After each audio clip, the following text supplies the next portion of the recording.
स्वागत है आपका एक और नई वीडियो में।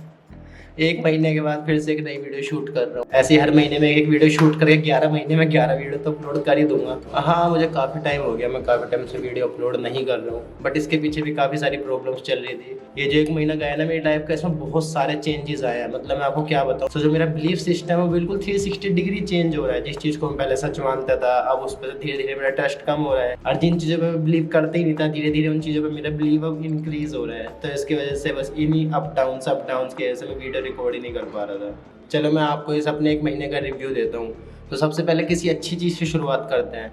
तो जैसे कि मैंने आपको पहले ही बताया था कि मैं भगवद गीता पढ़ रहा हूँ। मैं पढ़ तो रहा था भगवद गीता, पर उसमें मुझे समझ कुछ भी नहीं आता। हर चीज़ मेरे सर के ऊपर से जा रही थी, कुछ नहीं समझ आ रहा क्या लिखा है, क्या बोलना चाह रहे हैं। तो इसी चक्कर में मैं टेम्पल विजिट करता रहता था कि मुझे कोई मिल जाए जो मुझे ये किताब को समझा सके। सो वहाँ पे घूमते घूमते मुझे कुछ मेरी एज के बच्चे टकराए, जिन्होंने मुझे बताया कि हमारे यहाँ भगवद गीता की क्लास होती है। तो मैं इस चीज़ को सुनकर काफ़ी एक्साइटेड हो गया। अच्छा, भगवद गीता की क्लास देते हो? वो कह रहे हाँ, हमारे यहाँ क्लास होती है, अगर आप अटेंड करना चाहते हो आके कर सकते हो। और उन्होंने बताया क्लास जो है फ्री ऑफ कॉस्ट है। तो मैंने कहा ठीक है, मुझे फ्री में भगवद गीता सीखने को मिल रही है, तो ऐसा बुराई क्या है। तो फिर उनके साथ मैं चला गया क्लास लेने के लिए। तो मुझे पता चला उनका एक अपना IVF सेंटर है, इस्कॉन में ही एक है, इस्कॉन यूथ फॉर्म, जिसकी शुरुआत सुंदर गोपाल प्रभु जी ने करी थी under the guidance of his holiness Gopal Krishna Goswami Maharaj. IVF में क्या होता है ना, वहाँ पे 18 से लेकर 35 साल के जितने भी लोग होते हैं उनके लिए भगवद गीता से क्लास अरेंज करी जाती है, ताकि लोग भगवद गीता को समझ सके, उसका मैसेज क्या है, उसमें लिखा क्या हुआ है, अपनी लाइफ में बेटर हो सके, लाइफ का पर्पस समझ सके, मुझे आगे जाके अपनी लाइफ में करना क्या चाहिए। इस समय अगर मेरी लाइफ में बहुत ज़्यादा प्रॉब्लम्स चल रही है तो मैं प्रॉब्लम से बाहर कैसे निकल सकता हूँ, कैसे अपने देश के लिए मैं कुछ कर सकता हूँ, कैसे दूसरों की लाइफ में मैं कुछ बेटरमेंट ला सकता हूँ। तो ये सारे टॉपिक होते हैं कि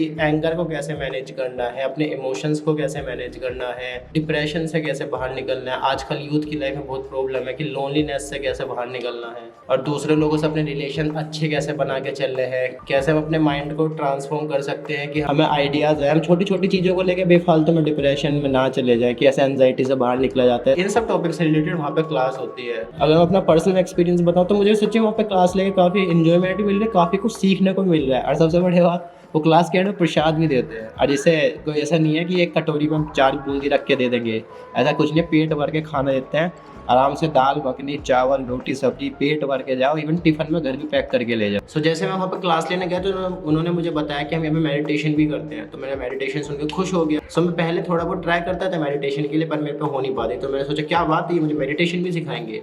बट जो मेरे दिमाग में आइडिया था मेडिटेशन का, उन्होंने उससे बिल्कुल एक डिफरेंट आइडिया बताया। उन्होंने कहा कि हम किसी मतलब खाली दिमाग करके मेडिटेशन नहीं करते, वो मंत्र मेडिटेशन के बारे में बताया। तो उन्होंने मुझे एक मंत्र दिया था, किस मंत्र पे आपको मेडिटेट करना है। और उन्होंने मुझे एक माला दी थी और एक बीड बैग दिया था। तो उस बीड बैग के अंदर वो माला रखो, तो हर एक मोती पे, मतलब उसमें 108 वो मोती होते हैं, तो एक मोती पे एक बार हरे कृष्णा कृष्णा कृष्णा हरे हरे, हरे राम राम राम हरे हरे। फिर मोती चेंज कर लो, फिर दूसरे मोती पे सेम मंत्र, ऐसे 108 बार करके एक माला हो जाती है। सो उन्होंने ये वाली मेडिटेशन करने के लिए बताया। सो वैसे मैंने भी चैंटिंग करनी शुरू कर दी। अभी ज़्यादा तो नहीं, मैं 3-4 राउंड कर लेता हूँ, बट वो बताते हैं ऐसे में मिनिमम 16 राउंड करने होते हैं। 16 राउंड, बाय गॉड। और वहाँ पे ऐसे डिवोटी है सेम मेरी एज के ही, इवन मेरे से भी छोटे भी, 20-20 साल के, 21-21 साल के, जो एवरीडे 16 राउंड करते हैं। मुझे तो पता नहीं कैसे करें, मेरे तो 4 राउंड में सिर में दर्द होना शुरू हो जाता है। ये था लाइफ का जो भी अच्छा पार्ट था। और अब जो प्रॉब्लम्स चल रही है अगर उनके बारे में बताऊँ तो घर वाले नाराज़ हैं बहुत ज़्यादा। जैसे मैंने अपनी पहली वीडियो बनाई थी ना, तो उसमें मैं अनियन गार्लिक नहीं खा रहा था। तो 1 हफ्ते की बात थी, तो मेरी मम्मी मेरी हेल्प कर रही थी। उन्होंने कहा था चलो 1 हफ्ते के लिए तो है, 1 हफ्ते के लिए लहसुन प्याज का खाना नहीं बनाऊंगी घर में। लेकिन जब मैंने उन्हें कहा कि ये चीज़ हमें आगे भी एक्सटेंड करनी है, तो फिर घर में थोड़ी बहुत प्रॉब्लम होनी शुरू हो गई। और फिर जैसे जैसे टाइम के साथ साथ मेरा मंदिर जाना बढ़ता गया, मैं हफ्ते में 2-2 दिन भी मंदिर जा रहा था, एवरी संडे को जा रहा था। तो उन्हें चीज़ खटकने लगी कि तेरा कुछ ज़्यादा ही नहीं हो रहा है। और फिर मैंने चैंटिंग करनी भी शुरू कर दी। मैं भगवद गीता भी घर में बैठ के पढ़ रहा था, मैं उनकी क्लासेस भी ले रहा था। तो मेरे घर वालों को लगने लगा कि हमारा लड़का तो हाथ से निकल गया। एक 2 महीने बाद ये अपना बैग पैक करेगा और ये जाके मंदिर में ही बस जाएगा।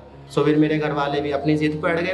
वो जानबूझ के खाने में प्याज डालते थे, तो फिर मैं खाना खाना मैंने बंद कर दिया था। मैं सब्जी नहीं खा रहा था, मैं दूध से रोटी खा रहा था। तो मेरी इसी चीज़ से मेरे घर वाले परेशान हो गए, उन्होंने मुझे घर से निकाल दिया। फिर मेरे घर वाले सोच रहे थे कि थोड़ी देर की बात है, लौट के वापस आ जाएगा। तो मैंने अपना बैग पैक किया, मैं उठा के चल दिया सच्ची में। मैंने कहा जो होगा देखा जाएगा, पर मैं प्याज नहीं खाऊंगा, मैं नहीं खाऊंगा ये खाना। अगर किसी चीज़ से मेरा बेनिफिट हो रहा है तो मैं वो चीज़ करना चाहता हूँ, और किसी चीज़ से मेरा नुकसान हो रहा है, मैं उस चीज़ को छोड़ना चाहता हूँ। तो मैं जाके पार्क में बैठ गया। मैं सोच रहा था कितनी देर के लिए गुस्सा रह लेंगे, 1 घंटा, 2 घंटा, 3 घंटा। तो रात के 8 बज गए, फिर 9 भी बज गए, 10 भी बज गए। फिर उनका खुद ही कॉल आता है कि घर पे वापस आ जा। फिर मैं घर पे आता हूँ, फिर हमारी बात होती है आपस में।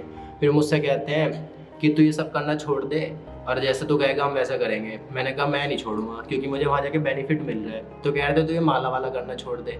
मैंने कहा ये मेडिटेशन ही तो है एक तरीके की, बस मैं वैसे लोग अपने सांसों पे मेडिटेट करते हैं, मैं एक मंत्र उन्होंने मुझे दिया, मैं इस मंत्र पे मेडिटेट कर रहा हूँ। सो बस यही है कि घर वाले फ़िलहाल तो थोड़ा परेशान चल रहे हैं मेरी वजह से, और हमारी आपस में कुछ ज़्यादा बन भी नहीं रही है। बट ठीक है जो भी चल रहा है।